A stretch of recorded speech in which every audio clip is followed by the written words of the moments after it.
They need to stop the spending. They need to stop the borrowing. They need to eliminate the earmarks that the Republicans brought back in. And they need to make sure they understand these are taxpayer dollars. It's not their dollars. And that's Ambassador Nikki Haley during the first Republican primary debate in Milwaukee this past week as the nation's debt nears $33 trillion. In a new poll, Haley received positive reviews for her debate performance from Republican voters, finishing third. Former President Trump opted not to participate in the debate despite being the front runner for the nomination.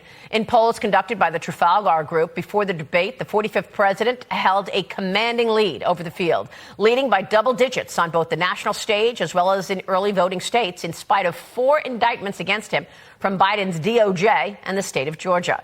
Joining me now in this exclusive on the state of the race is former South Carolina governor, UN ambassador, and 2024 presidential candidate, Nikki Haley. Ambassador, great to see you. Thanks for being here. How would you rate your debate performance? How was it?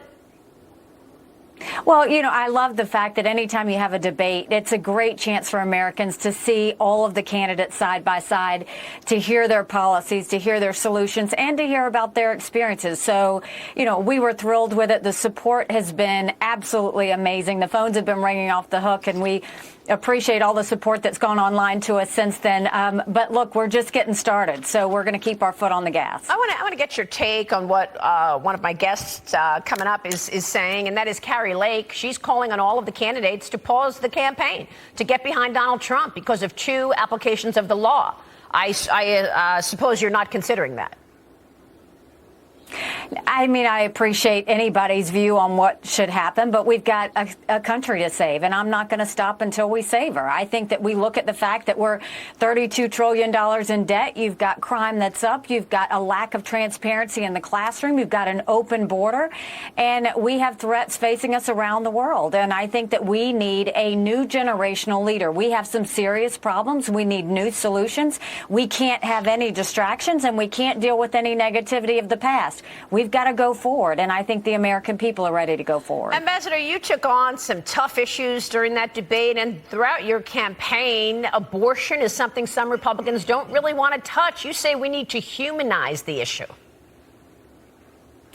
And acknowledge that the issue is real. You know, I think that I have always said I am unapologetically pro-life, not because the Republican Party tells me to be, but because my husband was adopted. I had trouble having both of my children, so I am surrounded by blessings. But I don't judge anyone for being pro-choice any more than I want them to judge me for being pro-life. And, you know, I think that it's right that unelected justices no longer are handling this, that it's in the hands of the people where it should be. But when we're talking about a federal law, you know, it's just frustrating that no one was telling the American people the truth, that you have to have a majority of the House, that you have to have 60 Senate votes to pass a federal bill. And so no Republican president can ban abortions any more than a Democrat president can ban those state laws. So if we really do want to save as many babies as possible, if we do want to support as many moms as possible, then let's find consensus on where we can do that. And that's why I said I think we need to support the fact that we want to get rid of late-term abortions. No one's yet to ask Biden or Kamala if they're for 37, 38, or 39 weeks, because guess what? They are ready for abortion up until the time of birth. Wow. Let's focus on good quality adoptions. Let's focus on the fact that contraception should be accessible.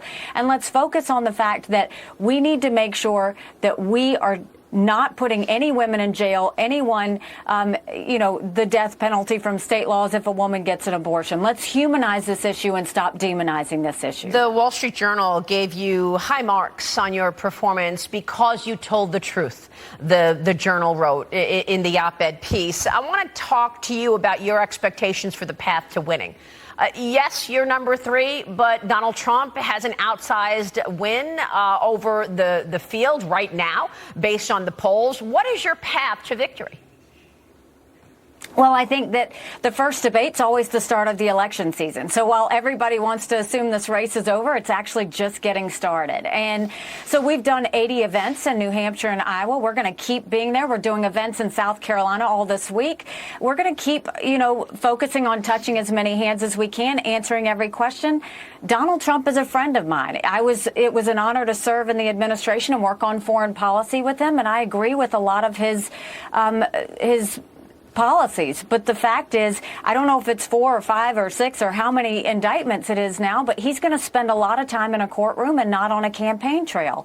And my concern is we cannot have Kamala Harris as president. We can't chance this. We have to make sure that we have a new generational leader that's going to bring in not only Republicans, but we're going to pull back the independents. We're going to bring back in the suburban women. We're going to bring in Hispanics. We're going to bring in the Asian community. We have to make sure we win this, because the thought of Kamala Harris being president should send a chill up every American spine. And all of those groups recognize the threat of communist China, an issue you took on as UN ambassador and did an excellent job. Ambassador Nikki Haley will be watching your work. Thanks very much.